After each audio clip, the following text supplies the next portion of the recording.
I have been repeatedly asked to do an episode on the PowerMac G5. Now, I've never actually owned one of these, and to be honest, I've never really understood what the appeal was. I managed to borrow one from Curtis Murray, owner of the CGX video game store in Denton, Texas.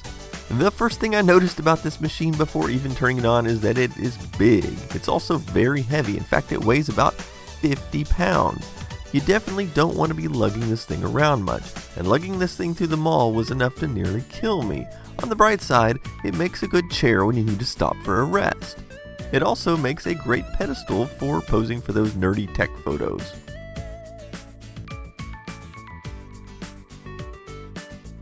If you need to take it very far, I recommend using a dolly. So now that I have one, it's time to run it through its paces. Take a look at the production quality. This is something you just don't see in modern PCs. This thing's more beautiful on the inside than most computers are on the outside. This thing is all aluminum, and it appears to be actually machined and not stamped.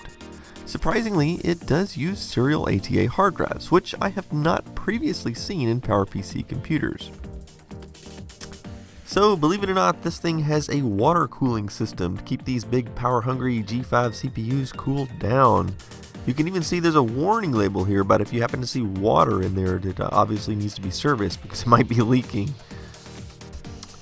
You can see it has 4 full-size PCI Express expansion sockets, of which right now there's a really fancy video card in there. You can see here on the other side it has 2 DVI video ports so that you can run dual monitors. So I've heard that one of the main reasons that Apple switched to Intel processors was due to energy consumption. Looking at this unusual power cable, I'm starting to wonder what the energy consumption is on this thing.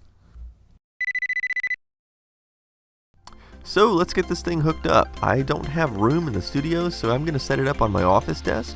I'm going to use 2 monitors so that I can take full advantage of this thing. I'm going to put the tower on the floor under the desk because I'm told to expect this thing to be noisy, so that should keep the noise down.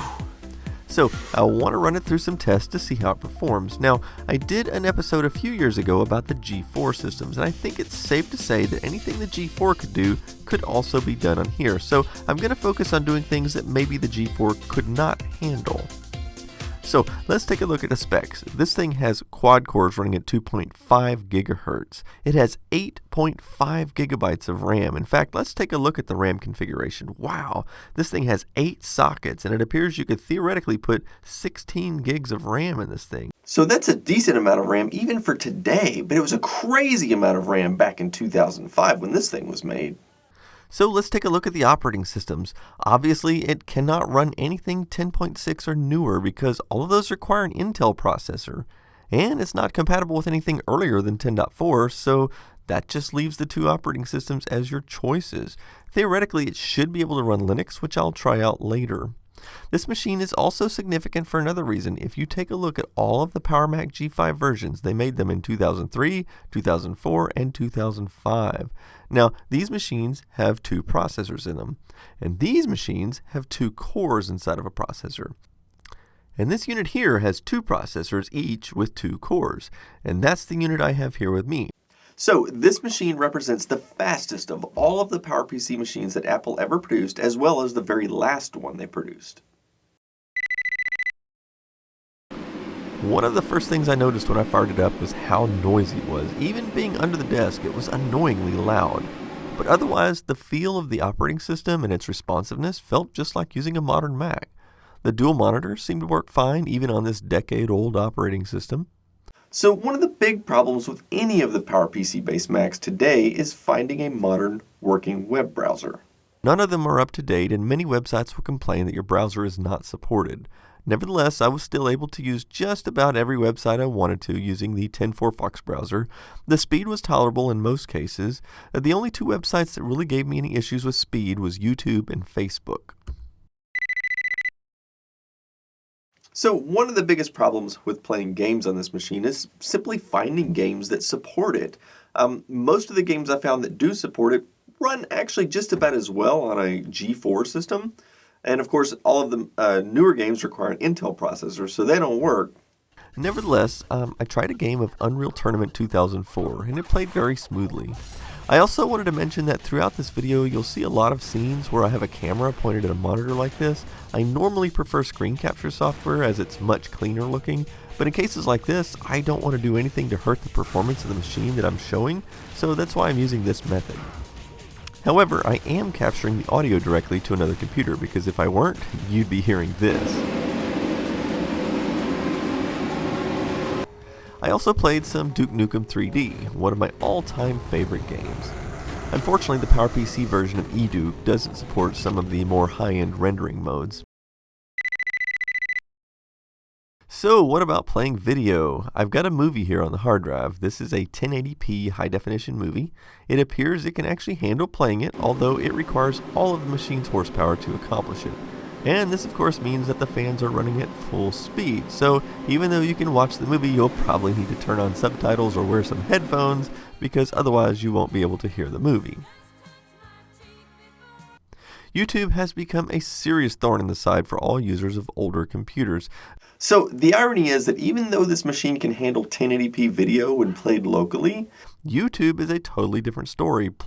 Streaming video from within the browser always requires a lot more CPU power for some reason, and so as you can see, it struggles to even handle 480p video. However, if we move it down to 360p, then it seems to be okay with that, even though it's still chewing up all of the system resources to do it. But that is at least something that the PowerMac G5 systems can at least do, which is play YouTube correctly, even if it's at the lower resolution, because the G4 systems really can't play YouTube properly at all these days. So I could literally feel the heat on my legs from this thing under the desk. It really feels like I have a space heater under there. In fact, I measured the temperature of the air coming out of the back and it was 105 degrees. So 105 degrees really isn't all that hot for any computer, even an efficient computer.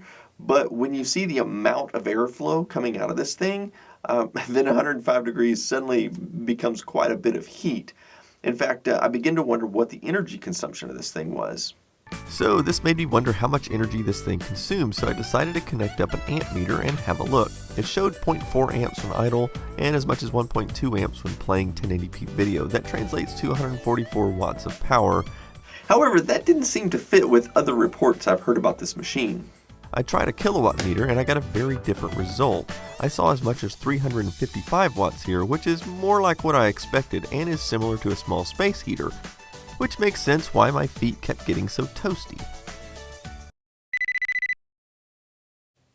Okay, so I tried for several days to install some form of Linux on this machine. Now, theoretically, it should be able to run Linux and run it pretty darn well with the CPU configuration and the RAM it has.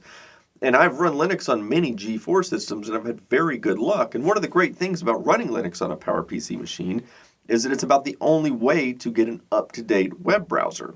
So for example, you can get the latest version of Firefox to run on Linux, despite what processor architecture that you might be using.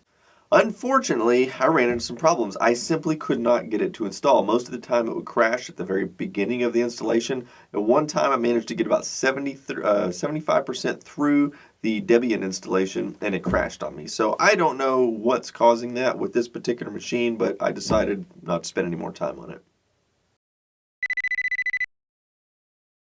So what do I think about this machine?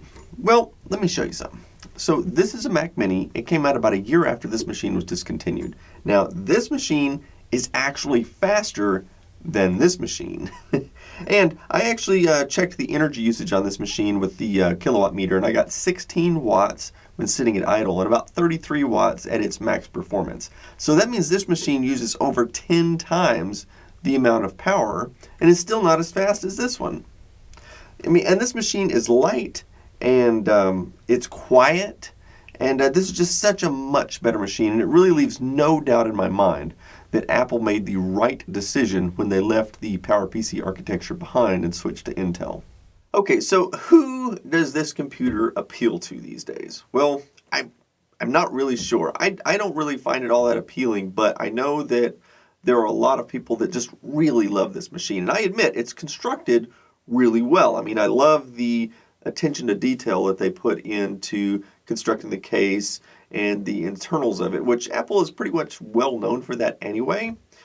But at the same time, it is so loud and it runs so hot and it's really not that powerful and it's so big and takes up so much space. It's almost like if you're the kind of person that likes to drive a Ford F-250 dually diesel pickup truck as your daily commuting vehicle and grocery getter, then and getting like 10 miles to the gallon while you do it, then this is probably the computer for you because this is the embodiment of the same mentality.